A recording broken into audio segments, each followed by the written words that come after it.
mahasiswa PGSD dari Universitas Muhammadiyah Profesor Dr. Hamka semester 4. Perkenalkan, nama saya Mutiara Syafitri. Nama saya Devita Gusti Rahayu. Nama saya Apriliani Setiawati. Nama saya Isnani Afsari. Di sini kami memenuhi mata kuliah PLP 1 yang bertujuan untuk mewawancarai Kepala Sekolah SDN Jatiranggon 2 di Kota Bekasi. Visi misi di SD Jatiranggon ini seperti apa sih, Pak? Visinya adalah menjadikan sekolah yang unggul dalam berprestasi untuk mencapai bersaing di era global.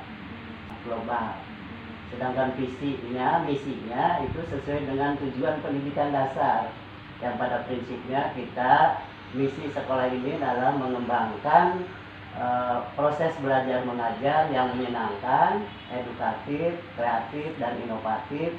Di sekolah ini struktur organisasinya ada bagian apa aja dan tugasnya seperti apa?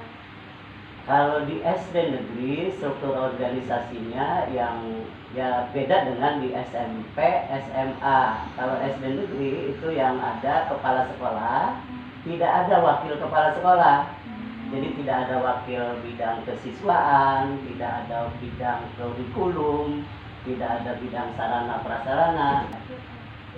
Selanjutnya, bagaimana cara Bapak sebagai kepala sekolah dalam mengimplementasi peraturan dan tata tertib di SDN Jatiranggon 2 ini? Yang pertama, kita merumuskan tentang tata tertib secara bersama-sama di awal tahun atau sebelum awal tahun ajaran. Kita mengundang narasumber, kemudian komite sekolah, dewan guru, semua diundang duduk bersama dalam merumuskan tata tertib yang akan diberlakukan pada tahun ajaran berikutnya atau tahun ajaran yang akan datang. Itu kemudian ditetapkan menjadi peraturan atau tata tertib, baik itu tata tertib untuk guru, tata tertib bagi siswa, dan tata tertib bagi komponen-komponen pendidikan lainnya. Kemudian tata tertib itu kita sosialisasikan di awal tahun ajaran. Biasanya untuk kelas 1 kita mengundang orang tua kelas 1, cuman untuk tahun ini karena kita ada COVID-19, jadi kita melalui online oleh guru kelas 1 mengenai sosialisasi tata tertib sekolah. Walaupun kita sedang COVID-19, karena kita sudah sesuai dengan aturan, anak belajar harus sesuai dengan aturan yang ada. Pakaian seragamnya harus dipakai walaupun di rumah gitu.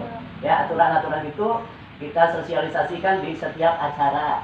Kalau dulu kita di upacara kita sampaikan, karena sekarang tidak ada lagi upacara, kita melalui online, melalui guru kelas masing-masing, melalui grupnya masing-masing. Itu tentang aturan yang diberlakukan di SDN Jatiranggon 2. Untuk pertanyaan selanjutnya, Pak, apakah kegiatan rapat atau briefing rutin diadakan? Kegiatan rapat atau rapat-rapat dinas di sekolah ya kita disesuaikan dengan informasi yang didapatkan dari Dinas Pendidikan ataupun melalui Korwil UPP. Sekarang namanya Korwil UPP Kecamatan Jatisampurna. Untuk kita briefing di sekolah, kita rutin sebelum upacara hari Senin. Jadi sebelum anak-anak upacara kita briefing kepada guru untuk 1 minggu ke depan atau 6 hari ke depan itu kegiatan apa yang menjadi prioritas utama. Untuk rapat-rapat yang rutin kita setiap 1 bulan sekali, minimal 1 bulan sekali, di hari Sabtu kita menyampaikan informasi dari Dinas Pendidikan ataupun prioritas-prioritas yang harus dilaksanakan oleh Bapak dan Ibu guru atau oleh siswa dan orang tua. Selanjutnya, Pak, apakah di SDN Jatiranggon 2 ini mempunyai ekstrakurikuler? Kalau misalkan ada, itu apa aja? Ya. Untuk tahun ini kita di dokumen 1 di kurikulum tahun 2020-2021 ekstrakurikuler yang disebutkan kepada peserta didik kita ada ekstrakurikuler wajib yaitu pramuka dan ekstrakurikuler pilihan. Pilihannya ada seni tari, kemudian marawis untuk anak laki-laki futsal, dan sesekali kita mengadakan ekstrakurikuler yang berbau dengan kesenian yang akan ditampilkan nanti di OSN atau seni dan kegiatan lainnya yang akan ditampilkan di tingkat-tingkat kecamatan. Itu ya. Kebiasaan positif dan praktik-praktik pembiasaan apa saja yang ada di sekolah di SDN Jatiranggon 2? Untuk pembiasaan yang seharusnya kita laksanakan sebelum kita ada COVID-19, kita ada kebiasaan-kebiasaan yang sangat menarik, yang sangat positif yang dilakukan oleh peserta didik kita maupun oleh guru kita. Untuk peserta didik ketika datang, dia masuk gerbang sekolah, kita ada istilah 3S, ya. Senyum, sapa, dan salim. Ya, salam ya kepada guru. Guru biasanya berdiri di gerbang kelas untuk menyapa peserta didik yang baru datang. Itu kebiasaan yang sangat positif. Kemudian sebelum masuk kelas, anak-anak Selanjutnya, bagaimana jika ada warga sekolah seperti guru maupun siswa yang telah melanggar peraturan dan tata tertib di sekolah Jatiranggon 2 ini? Apakah ada konsekuensinya, Pak?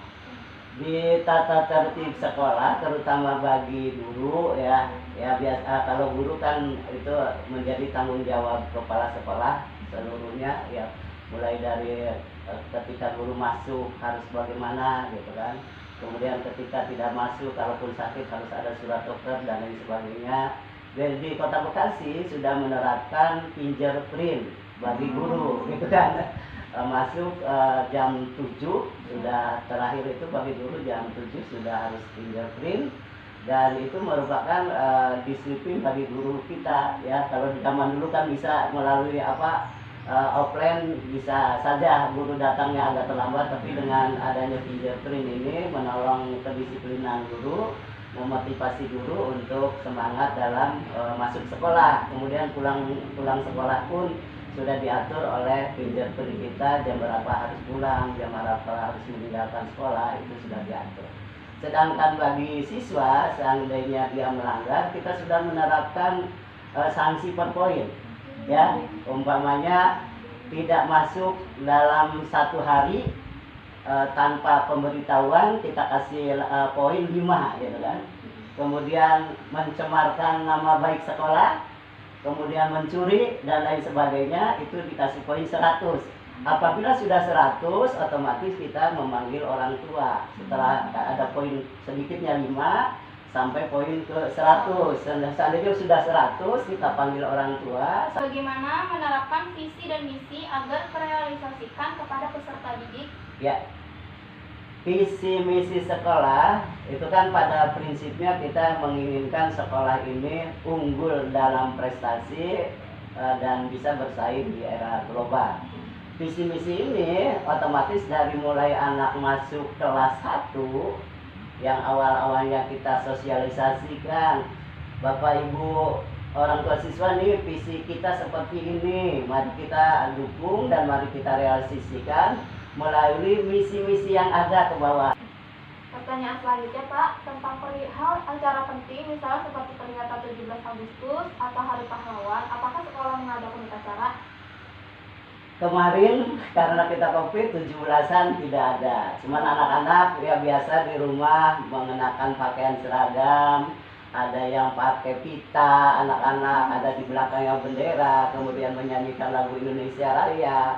Ada guru-guru kita sudah kreatif ketika 17 Agustus itu anak-anak tidak diam di rumah, tapi seolah-olah datang ke sekolah dengan upacara di rumah masing-masing, ya.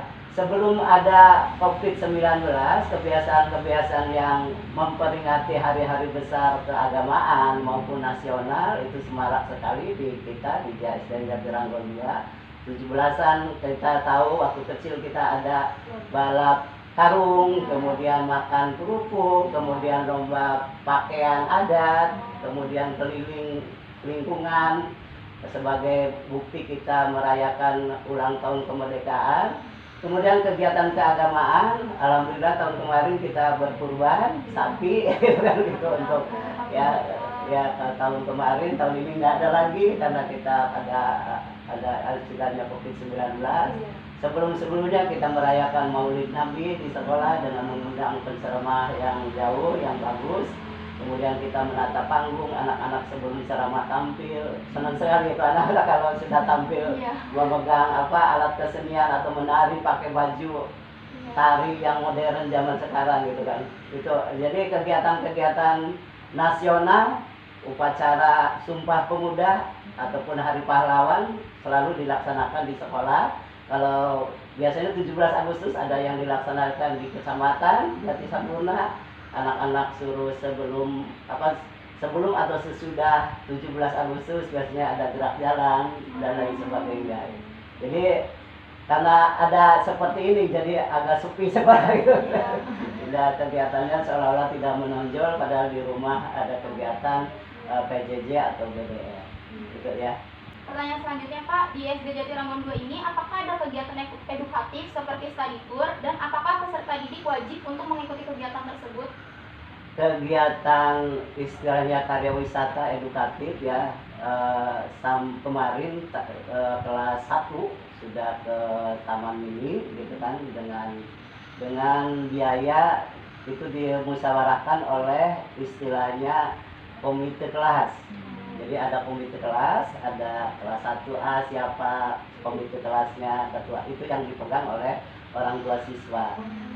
Kemudian dari komite kelas kemudian ada komite sekolah ya, untuk kegiatan study tour atau edukatif yang keluar sekolah untuk melaksanakan pembelajaran umpamanya tentang kelistrikan ataupun tentang lainnya, tidak jauh-jauh, paling jauh ke taman ini. Terakhir mengucapkan terima kasih atas kehadiran para mahasiswa. Mudah-mudahan dengan kedatangan mahasiswa di sini menambah ilmu. Kemudian Bapak bisa memetik ilmu-ilmu yang didapat terbaru oleh para mahasiswa keguruan ya. Ya, pada prinsipnya senang sekali didatangi mahasiswa. Ya, mudah-mudahan bisa berlanjut. Para mahasiswa bisa mengabdikan di Jatiranggon 2.